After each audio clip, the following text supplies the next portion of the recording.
Unfair జరగకపోతే 100% సుమందే cup.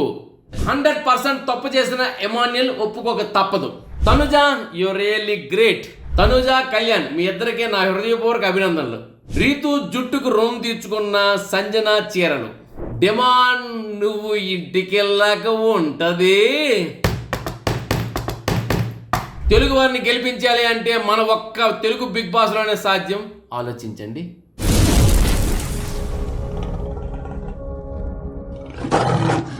Hi, hello, నమస్తే. నేను ఎస్ఎస్ పట్నాయక్. చూస్తూనే ఉండండి పిమ్స్ టీవీ. షేర్ చేయండి, లైక్ చేయండి, సబ్స్క్రైబ్ చేయండి, గంట సింబల్ కొట్టడం మర్చిపోకండి. ఇక బిగ్ బాస్ అప్డేట్స్ విషయానికి వచ్చినట్లయితే నిన్న శనివారం జరిగిన ఎపిసోడ్లో శివ శివ శివ ఎవరో శివ, ఆ శివ సినిమా మళ్ళీ రిలీజ్ 36 సంవత్సరాల తర్వాత మళ్ళీ మన ముందుకు వస్తున్న శివ ఒక ఈవెంట్తో, శివ ప్రమోషన్తో నాగార్జున గారు అదే శివ అప్పుడు ఎలా కనిపించారో అంతకు మించి కనిపిస్తూ ఈరోజు మళ్ళీ మనకు అప్డేటెడ్ వెర్షన్తో నాగార్జున గారు శివ సినిమా కూడా వస్తుందని చెప్తూ మళ్ళీ మొట్టమొదటిసారిగా అన్ని సీజన్లో ఎప్పుడూ రాకుండా ఇదే సీజన్లో అమలా గారు ఎంట్రీ అసలు ఇచ్చే ఆ ఈవెంట్ పర్టికులర్ ఎపిసోడ్ అదిరిపోయింది. గూస్ బంప్స్ వచ్చాయి. ఇక ప్రతి ఒక్కరు పాటలు వేశారు. ఆ శివ సినిమాలో పాటలకి అభినయించారు. నిజంగా తనూజ కళ్యాణ్ జంట సూపర్ అనిపించింది. చాలా చక్కగా వేశారు. తనూజ ఆ పెర్ఫార్మెన్స్, కళ్యాణ్ పెర్ఫార్మెన్స్ అదరగొట్టారు. నిజంగా వాళ్ళు ఎంటర్ అయినప్పుడు కూడాను ఎంతో ఆనందం కలిగించింది. సో నెక్స్ట్ ఇంకోటి దివ్య అని వచ్చేసి ఎమాన్యులు, తర్వాత వచ్చి డెమాన్ని రీతు, ఆ తర్వాత వచ్చేసి మన సంజన అని నిఖిల్ నాయర్. జంటలు ఎంత చక్కగా ఈ జంటలు వాళ్ళ పాటలతో వాళ్ళు వచ్చారు. వాళ్ళ పాటలతో వస్తే మొత్తం ఒకసారి బోటనీ క్లాస్ ఉంది, మేటనీ ఆట ఉంది, దేనికో ఓటు చెప్పరా, ఈ హిస్టరీ లెక్చర్ ఉంది, మిస్టరీ పిక్చర్ ఉంది, సోదరా ఎందు బెస్ట్ రా, బా అదరగొట్టారు. అసలు మళ్ళీ ఇప్పుడు రిలీజ్ అయిన సినిమా ఇప్పుడు 36 సంవత్సరాల తర్వాత మళ్ళీ ఇలా మాట్లాడుతాను అనుకోలేదని నాగార్జున గారు చెప్తుంటే ఇది కదా అసలైన హిట్, ఇది కదా కల్ట్ మూవీ. నిజంగా నాగార్జున గారిని సూపర్ స్టార్ చేసిన మూవీ ఏంటి అంటే శివ అండి. శివ సినిమాకు ముందు నాగార్జున గారు, శివ సినిమా తర్వాత నాగార్జున గారు. శివ సినిమా ముందు తెలుగు సినిమా, శివ సినిమా తర్వాత తెలుగు సినిమా. శివ సినిమాకు ముందు హీరో ఎలా ఉంటాడు, శివ సినిమా తర్వాత హీరో ఎలా ఉంటాడు. శివ సినిమాకు ముందు కాలేజ్ సినిమాలు ఎలా ఉన్నాయి, శివ సినిమా తర్వాత కాలేజ్ సినిమాలు ఎలా ఉన్నాయి, అదే చూపించింది శివ. ఎనీహౌ ఏదైనప్పటికీ శివ సినిమాతో అదరగొట్టారు. ఇక మన బిగ్ బాస్ విషయానికి ఇక్కడ వచ్చినట్లయితే బిగ్ బాస్ హౌస్లో వచ్చేసి నిన్న ఆడియన్ పోల్ పెట్టారు, ఎవరు హిట్ ఎవరు ఫ్లాప్ అని. కానీ నిజంగా అండి, ఎవరు హిట్ ఎవరు ఫ్లాప్ అంటే గత ఎపిసోడ్లో చూడండి, అటు ఇటు తిరిగి సుమనన్న కప్పు కొట్టేస్తాడేమో అని చెప్పి మనం చెప్పాం. వాస్తవం, సుమనన్నకి ఆ టాలెంట్ ఉంది. ఫెయిర్గా జరిగితే సుమనన్న కప్పు కొట్టడంలో ఏం సందేహం లేదు. ఎందుకు అంటే సుమనన్న ఓట్లు వేశారండి అందరూ. 100% 100% ఓట్లు పడ్డాయండి. 100% అంత వస్తుంది. ఎవరో ఒక్కలే ఉంటారు కదా, ఆ ఒక్కలు సుమనన్న అంతా బాగుంది కానీ కొంచెం ఆటల్లో తక్కువ ఉంది, ఓడిపోతున్నాడు అనేనా చెప్పాలి కదా ఆడియను. అది కూడా చెప్పలేదు ఆడియను. ఎందుకంటే అన్న పెట్టిన ఎఫర్ట్స్ ఓడడం తప్పు కాదు, ఆడకపోవడం తప్పు. నవ్వించలేకపోవడం తప్పు కాదు, నవ్వకుండా ఏడవడం ఏడిపించడం తప్పు. ఇది తేల్చారు. ఇప్పుడు అందరూ నవ్వించలేకపోవచ్చు, అట్లీస్ట్ ఏడిపించకుండా ఉండి చాలు. కొంతమంది రూమ్లో ఏడిపిస్తూ ఉంటారు. అన్న ఎవరిని ఏడిపించరు, అన్న కూడా పెద్దగా ఏడవడు, అత్యవసరమై తప్పితే రీజనబుల్ ఉంది. అలాంటిది సుమన్ గారికి 100% పడిందండి.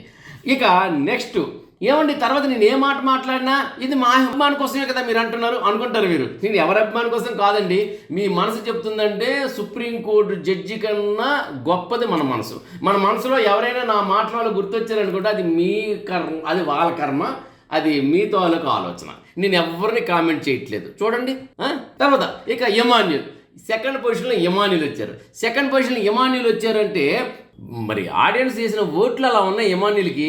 ఆ ఎమాన్యుల్కి ఎవరో ఒకరు వేయలేదు అనుకుంటాను. మొత్తం సెకండ్ పొజిషన్ 95% వరకు వచ్చారు. సెకండ్ పొజిషన్ ఉన్నారు. ఎమాన్యుల్కి ఏంటంటే హిట్ 5% ఎక్కడుందంటే ఎమాన్యుల్ ఎక్కడో ఒక దగ్గర ఎవరో ఒక అభిమానికి తను కించపరిచుంటాడు అని వాళ్ళు అనుకుంటున్నారు అంతే. కానీ అభిమానికి ఎవరికి ఎక్కడ కించపరచలేదు. తను గెలిచేటప్పుడు ఆడేటప్పుడు కొంత తప్పిదం ఉంటుంది. కాబట్టి ఆ గెలుపులో వచ్చిన మైనస్ లేదు, గెలుపుతో వచ్చిన మైనస్. ఎందుకు తిన గెలిచాడంటే ఇంకొక వ్యక్తి కింద పడతారు కదా, ఆ పడే వ్యక్తితో వాళ్ళకి అభిమానులు వెయ్యని ఓటు వల్లే అది ఉంటుంది. ఏదైనప్పటికీ సెకండ్ పొజిషన్లో ఎమాన్యుల్ ఉంది. ఇక థర్డ్ పొజిషన్కి వచ్చినట్లయితే మన కన్నడ కుట్టి తనుజ గారు. తనూజ గారు థర్డ్ పొజిషన్కి వచ్చారు. మొత్తానికి ఏంటంటే చాలా ఆనందంగా ఉంది. ఆమె కూడాను ఇక నాగార్జున గారు అంటారు తనూజ కూడా అభిమానించిన వారు ఇక్కడ ఉన్నారన్నమాట అంటూ నాగార్జున గారు అన్నారు. అంటే తనూజకి అందరూ అభిమానిస్తారు, అందరూ అభిమానించాలి అనేది నాగార్జున గారి యొక్క ఒపీనియన్. నిజంగా ఆయన ఒపీనియన్కి అందరం గౌరవిద్దాం. సో మొత్తానికి ఏంటంటే తనూజ గారు థర్డ్ పొజిషన్ రావడం చాలా హ్యాపీగా ఉంది. తనూజ గారు కూడా ఏంటంటే ఒకటి కొంతమంది వ్యక్తులు ఏంటంటే ఆడినా ఆడకపోయినా, నవ్వినా నవ్వకపోయినా, ఏడ్చినా ఏడకపోయినా కొంతమంది మనసును దోచుకుంటారు. ఆ విషయంలో మాత్రం తనూజ గ్రేట్.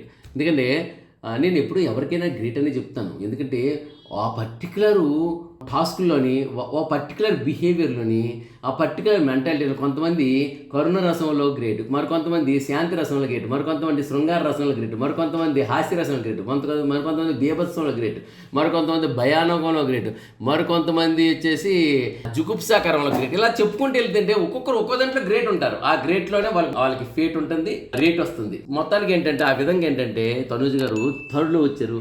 ఇక తనూజ గారి తర్వాత ఏంటంటే మన Kalyan army Kalyan fourth position ఉన్నాడు. మనకు చాలా ఆనందంగా ఉంది. కొంచెం ఫస్ట్ పొజిషన్ వస్తే బాగుండు, ఎందుకంటే కళ్యాణ్ కదా మన తెలుగు అబ్బాయి, కామన్ పర్సన్ వెళ్ళాడు కాబట్టి ఫస్ట్ రావాలని కోరుకుంటాం. కానీ బట్ ఓకే, ఏదైనప్పటికీ ఫస్ట్లో ఉన్నారు మన తెలుగు వారు అయినప్పటికీ సుమన్ ఇమాన్యుల్ ఉండడం మనకు చాలా ఆనందంగానే ఉంది. ఫస్ట్ సెకండ్ పొజిషన్లో మన తెలుగు వారు, ఎందుకంటే తెలుగు బిగ్ బాస్ కదా, అందుకే మన తెలుగు వారు ఉండడం అనేది మనకు చాలా గర్వకారణంగా ఉంది. ఆ తర్వాత నెక్స్ట్ ఫిఫ్త్ పొజిషన్లో రీతు కూడా మన తెలుగు అమ్మాయి, చాలా చక్కగా ఆమె ఆడుతుంది, వచ్చింది. ఇక తర్వాత ఆమె ఫస్ట్ పొజిషన్కి వెళ్ళకపోవడం ఆమె బిహేవియర్ రాస్తుంది. ఇప్పుడు ఆమె ఆట ఆడిన వరకు ఇంతవరకు వచ్చింది, తన బిహేవియరే రాస్తుంది ఫస్ట్ పొజిషన్కి వెళ్తుందా లేదా అనేది. ఇక తర్వాత డెమాన్ వచ్చేసి సిక్స్త్ పొజిషన్కి వచ్చాడు. డెమాన్ నీకు ఉందమ్మా ఇంట్లో. ఏంటంటే ఇక్కడికి అంత కామెడీ అంటే డెమాన్కి ఫ్యామిలీ ఫోటో వచ్చింది. ఫ్యామిలీ ఫోటో వచ్చిన తర్వాత యాక్చువల్గా 6 గిఫ్ట్లు వచ్చాయి, బిగ్ బాస్ ఇచ్చారు.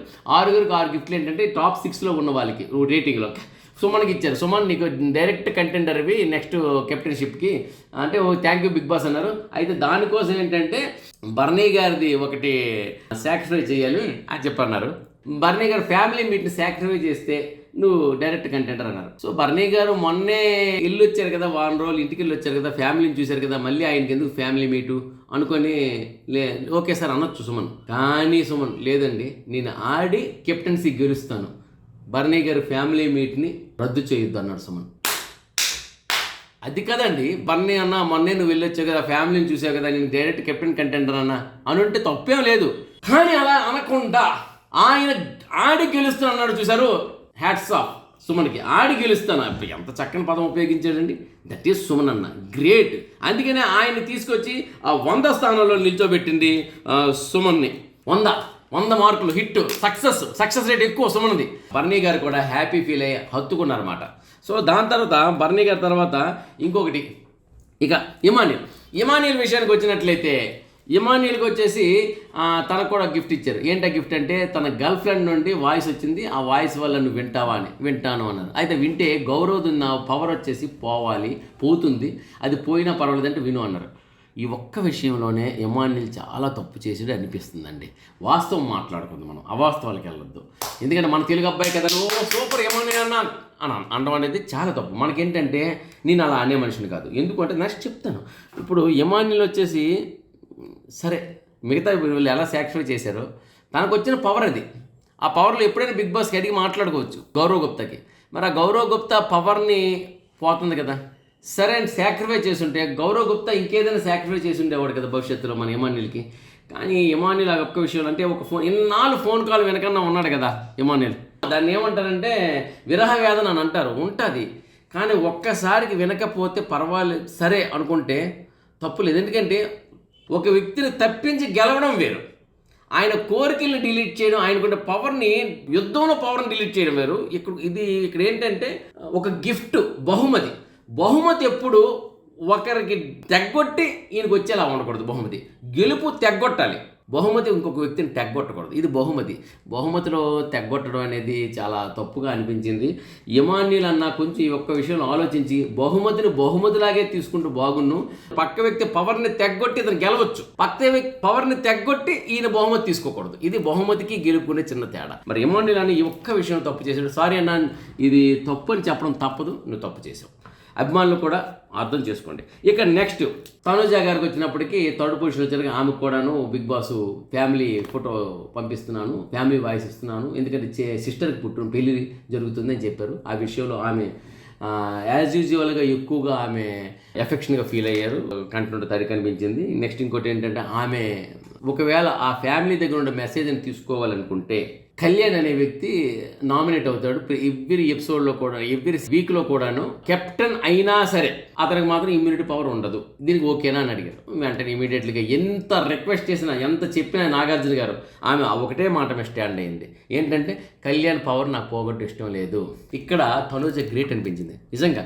తనకు తర్వాత కళ్యాణ్ పిలిచారు. కళ్యాణ్ పిలిచిన తర్వాత కళ్యాణ్ కొట్టి అడిగారు, నీ వీక్ అంతా మాంసం తింటావా అని అడిగారు. మాంసం, చేప, మటన్ తింటావా? తింటాను. అయితే దానివల్ల ఏంటంటే నిఖిల్ నాయర్ యొక్క 2 సార్లు నామినేట్ అవుతాడన్నారు. నిఖిల్ నాయర్ని నేను నామినేట్ చేద్దాం అనుకున్నాను, కానీ నిఖిల్ నాయర్ వచ్చేసి నాకు గిఫ్ట్ వల్ల అతను నామినేట్ కాకూడదు, వద్దండి నేను నామినేట్ చేస్తాను కానీ నాకు గిఫ్ట్ వల్ల అతను నామినేట్ చేయకూడదు అన్నాడు. సూపర్ కళ్యాణ్. అదేవిధంగా తనుజ కూడా ఏంటంటే తనుజకి గిఫ్ట్ వస్తుందంటే సరే అండి నేను నామినేట్ 2 వీక్స్ అవడానికి సిద్ధంగా ఉన్నాను అని కళ్యాణ్ అన్నాడు. 2 వీక్స్ అంటే తనుజకి పిలిచారు, నీకు ఇష్టం అంటే ఇష్టం లేదు ఏమంటే నన్ను ఎలాగైనా నామినేట్ చేస్తారు కదా తనుజ, నన్ను ఎలాగైనా నామినేట్ చేస్తారు కాబట్టి నేను నామినేట్ అయ్యే తప్పే ఉంది, నువ్వు ఫ్యామిలీ గిఫ్ట్ తీసుకో అన్నాడు కళ్యాణ్. ఎంత చెప్పినా సరే తనుజ తీసుకోలేదండి. ఈ విషయంలో మాత్రం తనుజ సూపర్ అమ్మ. ఎందుకంటే గిఫ్ట్ లాగా తీసుకోవాలనుకున్నా నీ మనస్తత్వం చూసావు, గ్రేట్. ఎందుకంటే ఆమె ఒకటే గెలుపునే ఇచ్చేసింది కానీ నాకు కావాల్సిన గిఫ్ట్ ఎదుటి వాళ్ళు తల కొట్టి నేను తీసుకోను అనే లెవెల్లో తను కళ్యాణ్ని డిస్టర్బ్ చేయలేదు. అదేవిధంగా కళ్యాణ్ వచ్చేసి గౌరవం నిఖిల్ నాయర్ని డిస్టర్బ్ చేయలేదు. వీళ్ళిద్దరూ కలిసి ఒకరినొకరు డిస్టర్బ్ చేసుకోలేదు. నిజంగా చెప్తున్నాను కదా, ఇది కాదు వాళ్ళిద్దరికి, ఇది వాళ్ళ స్నేహానికి. సో ఆ విధంగా ఏంటంటే నెక్స్ట్ ఇంకా చెప్పడానికి వచ్చినట్లయితే రీతు నిజంగా షర్ట్ వచ్చింది వాళ్ళ ఫాదర్ షర్ట్ వచ్చింది, షర్ట్ తీసుకోవాలి. కానీ ఫాదర్ షర్ట్ తీసుకుంటే సంజన శారీస్ అని బయట పెట్టేయాలి. నేనేమనుకున్నానంటే ఒక షర్ట్ కోసం సంజన గారి శారీస్ అని బయట పెట్టేస్తారు, పంపించేస్తుంది రీతుని అనుకోలేదు నేను. కానీ ఫాదర్ షర్ట్ కోసం ఏంటంటే సంజన బట్టలన్నీ శారీస్ అన్ని బయట పెట్టడానికి ఆమె సిద్ధపడింది. కానీ ఫాదర్ ఫోటో కూడా కాదు అది. బిగ్ బాస్ నేను ఫాదర్ ఫోటో అడిగాను కదా అంటే ముందు ఆ బట్టలు సంజన శారీస్ అని బయట పెట్టేసి ఈ షర్ట్ తీసుకెళ్ళిపో, అంతకుమించి ఎక్కువ మాట్లాడద్దు అన్నట్టు నాగార్జున గారు చెప్పారు. ఒకవేళ షర్ట్ కావాలొస్తే లేదు సంజన గారు శారీస్ బయట పెట్టను అంటే నువ్వు ఈ షర్ట్ని వదిలేసుకో అన్నారు. నాకు ఈ షర్టే కావాలని చెప్పేసి రీతు ఉంది. మరి సంజన శారీస్ మొత్తం డ్రెస్సులు అంటే ఆమె ఆలోచించలేమో కానీ శారీస్ వరకు అంత కాబట్టి శారీస్ని వచ్చేసి స్టోర్ రూమ్లో పడేసింది. అయితే ఏంటంటే గొప్పతనం ఏంటంటే ఈ విషయం తెలిసిన సంజన కూడా ఏమనలే, నిన్నేమనలే కదా, నిన్నేమనలే కదా అని అన్నది సంజన. సంజనకి వెళ్ళి సారీ చెప్పడానికి వెళ్ళింది రీతు. సారీ నాన్నగారు షర్ట్ వచ్చింది, నాన్న షర్ట్ నువ్వు చూడాలనుకున్నావు, నాన్న షర్ట్ నీ దగ్గర ఉంది, దానికి నా శారీస్ త్యాగం చేయాలి, తప్పేం లేదు, నేనేమనలేదమ్మా రీతు, నేనేమనలేదు అని సంజన అంది. నిజంగా ఏంటంటే ఇక్కడ రీతు తప్పు చేసిందా లేదా, రీతు తప్పేం చేయలేదు కానీ బట్ ఏంటంటే త్యాగానికి ఒప్పుకోలేకపోయినా అర్థం చేసుకుంది సంజన. చూశారు, అది వాళ్ళిద్దరి మధ్య ఫ్రెండ్షిప్ అనేది, బాండింగ్ అనేది, అర్థం చేసుకోవడం అనేది క్లారిటీ వచ్చింది. కాబట్టి వీళ్ళిద్దరు అంటే సంజన రీతు వాళ్ళిద్దరు ఒకరినొకరు అర్థం ముఖ్యంగా రీతుని సంజన అర్థం చేసుకునే విధానానికి సంజన మేము ఒక హ్యాట్స్ ఆఫ్. ఇక తర్వాత వచ్చినప్పటికీ డెమాన్కి వచ్చినప్పటికీ తన ఫ్యామిలీ ఫోటో ఇందాక చెప్తూ ఆపాను. డెమాన్ నీకు ఫ్యామిలీ ఫోటో వచ్చింది అన్నారు, 6th పొజిషన్. థ్యాంక్ యూ అన్నాడు. అయితే నీ ఫ్యామిలీ ఫోటో తీసుకోవాలంటే ఒకటి నువ్వు రీతుకు వచ్చేసి ఫ్యామిలీ ఫొటోస్ రావు, రీతుకు ఒకవేళ ఫ్యామిలీ ఫోటో రావాలంటే నీకు వచ్చే ఫ్యామిలీ ఫోటోని నేను సాక్రిఫైస్ చేయాలి అన్నారు. అప్పుడు డెమాన్ అన్నాడు, నా ఫ్యామిలీ ఎప్పుడు నా కళ్ళల్లోని నా గుండెల్లో ఉంటారు, అమ్మ నాన్న అన్నయ్య వదిన అందరూ నా కళ్ళల్లో నా గుండెల్లో ఉంటారు. సో రీతుకు వచ్చినప్పటికి ఫ్యామిలీ ఫోటో అవసరం, నేను ఎలాగైనా ఫ్యామిలీ ఫోటో తెప్పిస్తానని మాట ఇచ్చాను. కాబట్టి నా ఫ్యామిలీ నన్ను అర్థం చేసుకుంటారు, నా ఫ్యామిలీ వచ్చేసి పక్కన పెట్టేద్దాం, రీతుకు ఫోటో ఇవ్వండి, హ్యాపీ ఫీల్ అవుద్ది అన్నాడు. సరే వాళ్ళిద్దరి మధ్య ప్రేమకి హ్యాట్స్ ఆఫ్ ని కాదన్ను, కానీ కామెడీగా చెప్పుకుంటే అమ్మ రీతు డెమాన్ ఇంటికి వెళ్ళక ఉంటుంది నీకు, అదే రే నీకు ముందొచ్చిన చెవుల కన్నా వెనకొచ్చిన కొమ్ములే వాడరా, అవునరా ఫ్యామిలీ కూడా అక్కర్లేదా ఏంటి, మేము మీ గుండెల్లో ఉంటామా అంటే నా ఫ్యామిలీ ఫోటో అక్కర్లేదా, రే ఎంతో కష్టపడి ఫ్యామిలీ ఫోటో తీసుకుని నువ్వు చూస్తాను పంపిస్తే అక్కర్లేదు నా గుండెల్లో ఉంటారు, రీతుకు ఫ్యామిలీ ఫోటో ఏమన్నా అంటావా అంటే రీతు కన్నా మేమే, రే నీకు రీతు ఎక్కువ అయిపోయిందిరా, మేము తర్వాత అయిపోయారా అని ఫ్యామిలీ డెఫినెట్గా అంటుంది. ఇంకా సేఫ్ట్ పక్కింటి వాళ్ళు ఉంటారు చూసారు, చుట్టాలు అందరూ వాళ్ళు ఒకటి అంటారండి. అంటే యాక్చువల్గా ఒక సామెత ఉంది, పెళ్ళం బెల్లం కొండ తల్లి సిడిగొట్ల తొండ ఇలా తయారైంది. ఇక ఇప్పుడిప్పుడే నీ కొడుకు ఇలాగ పడుతుంటే ఆ తర్వాత అమ్మో అంటూ కామెంట్స్ వస్తుంటే మొత్తానికి ఏంటంటే వాళ్ళ నాన్నగారు కూడా, మీ అబ్బాయి గారు మీ ఫ్యామిలీని దూరం పెట్టి ఎవరో ఫ్యామిలీ కోసం ప్రయత్నం చేస్తున్నట్టున్నారు అని అంటారు. అంటే ఇవన్నీ ఏంటంటే కామన్గా ఏంటంటే సామాజికంగా జరిగే మాటలు నేను మీకు చెప్తున్నాను. ఇదేమో ఏదైనప్పటికీ దిమా నువ్వు చేసింది తప్ప పక్కన పెడితే మాత్రం భవిష్యత్తు చూస్తే మాత్రం నాకు భలే నవ్వు వస్తుంది. నవ్వు వస్తుందంటే ఏంటంటే ఏదో జరిగిపోలే కానీ కాదు, ఏది నీకు జరగదు కానీ తర్వాత నీ పొజిషన్ చూసుకున్నాక తట్టుకోలేకపోతున్నాను. ఇనిహో మొత్తానికి ఏంటంటే ఈ విధంగా ఒక్కొక్కరు వాళ్ళకి ఇచ్చిన అవార్డుని గిఫ్ట్ని ఎలా వాడుకున్నారు అనేది మనం ఇందులో చూసుకున్నామండి. సో ఈ విధంగా నిన్న వాళ్ళ తాలూకా బిహేవియర్ కానీ ఆలోచన విధానం మెంటాలిటీ అనేది నిన్న గిఫ్ట్ వల్ల బయటపడింది. ఒక్క ముక్కలో చెప్పాలంటే సుమన్ తనకు వచ్చే గిఫ్ట్కి భరణి గారు నష్టపోతారంటే వద్దు, నేను ఆడి గెలుచుకుంటాను కానీ నా వల్ల భరణి గారు నష్టపోవద్దు ఫ్యామిలీ వీక్ని అన్నాడు. అది సుమన్ యొక్క గొప్పతనం. ఇక తను యమానీల విషయానికి వస్తే ఒక వ్యక్తికి పవర్ పోతుంది మీకు గిఫ్ట్ ఇవ్వడం వల్ల అంటే, తన వ్యక్తికి పవరు అంటేటో తెలియదు, ఆ పవర్ పోయినా పర్వాలేదు నాకు నా గిఫ్ట్ కావాలని తన ప్రియురాల వాయిస్ విన్నాడు. ఆ విషయంలో మాత్రం ఈ రేంజ్లోని యమానీలు ఒక్కసారిగా పడిపడని చెప్పుకోవాలి. ఎందుకంటే నేను ఇందాక చెప్పాను కదా, యుద్ధం చేసినప్పుడు పవర్ను పోగొట్టచ్చు, గిఫ్ట్ సంపాదించినప్పుడు ఒకరి పవర్ పోగొట్టేది గిఫ్ట్ అవ్వకూడదు, ఒకరి పవర్ పోగొట్టేది గెలుపు అవ్వాలి, గిఫ్ట్ అవ్వకూడదు. మరి ఆ విషయంలో తనుజ మాత్రం స్టాండ్ అయింది. తనుజ ఎలా అంటే 2 గిఫ్ట్లు కూడా అంటే తన ఫ్యామిలీని తన ఫ్యామిలీ నుండి వాయిస్ వినాలనుకుంటే కళ్యాణ్ ఎలిమినేట్ అవుతాడంటే వద్దంటే వద్దనిసింది. అంటే కళ్యాణ్ అనే వ్యక్తికి ఇమ్యూనిటీ పవర్ పోతుంది అంటే నాకు ఆ గిఫ్ట్ వద్దనిసింది. అది కదా నిజమైన ఫ్రెండ్షిప్ అండి. ఆ విషయంలో చెప్తున్నాను. అదేవిధంగా కళ్యాణ్ గౌరవ్ని నామినేట్ చేయాలనుకున్నాడు, కానీ తినకొచ్చి గిఫ్ట్ తీసుకుంటే కళ్యాణ్కి ఒక గిఫ్ట్ వస్తుంది, ఆ గిఫ్ట్ తీసుకోవాలనుకుంటే చికెన్ మటన్ తినే గిఫ్ట్ తీసుకోవాలనుకుంటే గౌరవ్కి నామినేషన్ పోతుంది అంటే వద్దు, నేను నామినేట్ చేస్తానేమో కానీ నా గిఫ్ట్ వల్ల అతను నామినేషన్ రాకూడదు, గిఫ్ట్ లాగే ఉండాలని చెప్పేసి గెలుపునే ఆయన అంగీకరించాడు. సో మళ్ళీ తనూజ కోసం త్యాగం చేయడానికి సిద్ధమయ్యాడు. తనూజకి ఫ్యామిలీ వాయిస్ ఇస్తే 2 వారాలు నేను నామినేషన్ అవ్వడానికి సిద్ధంగా ఉన్నాను అన్నాడు. కానీ తనూజ ఒప్పుకోలేదు, ఎంత నాగార్జున గారు చెప్పినా ఒప్పుకోలేదు. కాబట్టి ఎస్పెషల్ తనూజ కళ్యాణ్ యొక్క బాండింగ్కి చేతులెత్తి నమస్కారం పెడుతున్నాను. నిజంగా యు సో గ్రేట్. ఇక తర్వాత రీతు విషయానికి వచ్చినట్లయితే రీతు వచ్చేసి తన గిఫ్ట్ తీసుకుంది, పెద్దగా అవతల వ్యక్తికి శిక్ష కాదు కానీ సగం శిక్ష అనుకోవచ్చు, చీరలన్నీ వాడకూడదని. కానీ అవతల సంజన అర్థం చేసుకుంది. నిజంగా రీతు విషయంలో సంజన అర్థం చేసుకోవడానికి సంజనకి ఇచ్చుకోవాలి ఒక హ్యాట్స్ ఆఫ్. ఇక డెమాన్ చేసిన త్యాగానికి మాటల్లో మాట్లాడుకోవడంలో తర్వాత ఉంటుంది తన ఇంటికి వెళ్ళినప్పుడు. ఇక తర్వాత వచ్చినప్పటికీ దివ్య తనూజకి ఈ ఆదివారం ఇవాళ నైట్ చూస్తాం ఎపిసోడ్లో టకాఫోర్ బాగా జరిగిందట. 20 నిమిషాలు టకాఫోర్ ఇద్దరి మధ్య. మరి 20 నిమిషాలు టకాఫోర్లో ఎవరు గెలిచారు ఎవరు ఓడారు విషయం పక్కన పెడితే ఎవరిని గెలిపించారు ఎవరిని ఓడించారు నాగార్జున అనే విషయాన్ని నేను మీకు చెప్పను. మీకు తెలియదు కదా, తెలియపోయిన పర్వాలేదు, మీరు గెస్ట్ చేసి కింద రాయండి. ఇద్దరికి తనూజకి దివ్యకి మధ్యలో టకాఫోర్ జరిగింది. వాళ్ళిద్దరిలో మాటలు 20 నిమిషాల టకాఫోర్లో ఎవరి మాట కరెక్ట్ అన్నారు ఎవరి మాట రాంగ్ అన్నారు నేను చెప్పను. మీరు కూడా ఎపిసోడ్ చూడగానే కింద రాసివచ్చు కామెంట్లో, నేను పేర్లు చెప్పను. ఓకే, అదేవిధంగా వాళ్ళిద్దరు టకాఫోర్లో ఏంటంటే ఎవరు కప్పు గెలవడానికి హీరోని చేశారు ఎవరిని విలన్ చేశారు నాగార్జున గారు అది నేను చెప్పను, మీరు కింద కామెంట్స్లో రాయండి. ఇక వాళ్ళిద్దరిలోని నీదే కరెక్టు నువ్వే కరెక్ట్, నీదే రాంగు, నువ్వు అలా ఉండకూడదు అని ఎవరిది కరెక్ట్ అన్నారు ఎవరిది రాంగ్ అన్నారు అది నేను చెప్పను. మీరు చూడకపోతే కింద కామెంట్స్ రాయండి. ఎందుకంటే గత కొన్ని ఎపిసోడ్ల నుండి మనం చేసిన అనాలిసిస్ బట్టి కూడా మనం రివ్యూ చెప్పగలం, మనం ప్రివ్యూ చూడగలం. కాబట్టి ఏంటంటే నేను ఇక్కడ చూడండి మరీ చెప్తున్నాను, ఎవరిని నేను ఎక్కించట్లేదు ఎవరిని తగ్గించట్లేదు, నేను పేర్లు కూడా ఉపయోగించట్లేదు. దివ్య తనూజ ఇద్దరి మధ్య టకాఫోర్ జరిగింది. ఆ ఇద్దరి మధ్య టకాఫోర్లో ఎవరి వాయిస్ కరెక్ట్ ఎవరిది రాంగ్ అనేది మనం తర్వాత చూద్దాం. కానీ ఎవరిది కరెక్ట్ అని ఉంటారు ఎవరిది రాంగ్ అని ఉంటారు, ఎవరిది గెలుపు అని ఉంటారు ఎవరిది ఓటమని ఉంటారు, ఎవరికి కప్పు వస్తుంది అని ఉంటారు ఎవరిది ఫెయిల్ అని ఉంటారు, ఎవరు వెనక్కి వెళ్ళిపోతారంటారు ఎవరు ముందుంటారు అని ఉంటారు. ఇవన్నీ కూడాను మీరే కింద రాయండి. No problem. ఇక ఆడియన్ పోల్స్ విషయానికి వచ్చినట్లయితే దివ్యకి మాత్రం చాలా తక్కువగా వచ్చిందండి. ఆడియన్ పోల్లో ఫ్లాప్ అని వచ్చింది.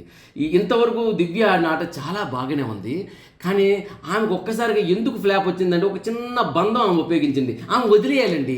ఇప్పుడు ఏంటంటే బర్నీ గారి విషయంలో ఆమె వెళ్ళిపోయి వచ్చారు కదా, ఇక్కడ ఆమె వదిలేసి ఆమె ఆట ఆమె ఆడుకోవాలి. ఆమెకు ఒక క్లారిటీ ఉంది, దివ్యకు ఒక క్లారిటీ ఉంది. ఆ క్లారిటీ ఎందుకు ఆమె మిస్ అవుతుంది? మిస్ అవడానికి ఫ్లాప్ ఇచ్చారు, కానీ ఆమె మళ్ళీ సక్సెస్ అవ్వడానికి మళ్ళీ ఒక్క వీక్ చాలు. ఆ ఒక్క వీక్ ఆడ పులి, అది కూడా మన తెలుగింటి అమ్మాయి.